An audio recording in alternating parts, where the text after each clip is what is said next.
Subscribe LTV আর click করুন bell আইকনে।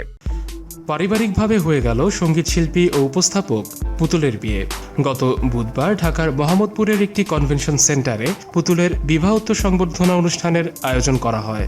এতে পরিবার, আত্মীয় স্বজন ও বন্ধুবান্ধব ছাড়া উপস্থিত ছিলেন সঙ্গীত শিল্পী, সহকর্মী ও অভিনয় জগতের তারকারা। বিয়েতে পুতুল নিজেই একটি গান উপহার দেন, আর গানটি আনুষ্ঠানিক প্রকাশনা তিনি গতকাল রাতেই করেন। বিয়েতে এমন একটি ব্যতিক্রমী আয়োজনে আগত অতিথিদের সবাইকে চমকে দেয়। বিয়ের অনুষ্ঠানে প্রকাশিত হওয়া পুতুলের গাওয়া গানের শিরোনাম সময়ের কাছে মিনতি। গাওয়ার পাশাপাশি গানটির কথা ও সুর পুতুলের। বিয়ের অনুষ্ঠানে গান প্রকাশের ধারণা পুতুল আগে দিয়েছিলেন। তিনি বলেন, সবাইকে কথা দিয়েছিলাম বিশেষ দিন মানে আমার বিয়ের দিনে নিজে উপহার দিব। এই উপহার হিসেবে নিজের কথা ও সুরে একটি গান প্রকাশের সিদ্ধান্ত নেই, সেভাবেই কাজটি করি। এটা আমার নিজের উপহার। গানটি সবাই শুনবেন, উপভোগ করবেন, আশা করি ভালো লাগবে। পুতুলের বর ইসলাম নুরুল কানাডায় সরকারি চাকুরে। ওয়েডিং ফটোগ্রাফির একটি এজেন্সি আছে তার। কানাডা প্রবাসী ইসলাম নুরুলের সঙ্গে কিভাবে পরিচয়? পুতুল বলেন, 8 মাস আগে বিয়ের প্রস্তাব আসে।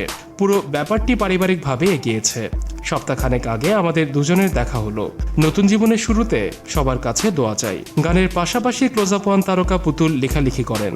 এবার বাংলা একাডেমি আয়োজিত অমর একুশে গ্রন্থমেলায় প্রকাশিত হয়েছে নতুন প্রজন্মের এই গায়িকার উপন্যাস জ্যোৎস্না রাতে বনে যেভাবে আমাদের যাওয়া হয়ে ওঠেনি।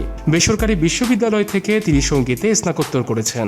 পুতুলের বিবাহোত্তর সংবর্ধনা অনুষ্ঠানে গান, নাচ ও অভিনয় জগতের অনেকেই উপস্থিত ছিলেন।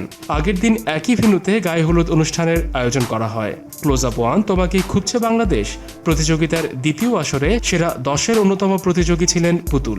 নিজেকে শুধু গান গাওয়ার মধ্যে নয়, একসময় লেখালেখিতেও ব্যস্ত করে তোলেন। গান লেখা, সুর করা ও সঙ্গীত পরিচালক হিসেবেও দেখা গেছে তাকে। গানের অনুষ্ঠানের উপস্থাপক হয়েও দর্শকের সামনে এসেছেন পুতুল। ভিডিওটি ভালো লেগে থাকলে লাইক, কমেন্ট ও সাবস্ক্রাইব করতে ভুলবেন না। ভিডিওর ডেসক্রিপশনে দেয়া আমাদের সোশ্যাল মিডিয়ার লিঙ্কগুলো ফলো করুন।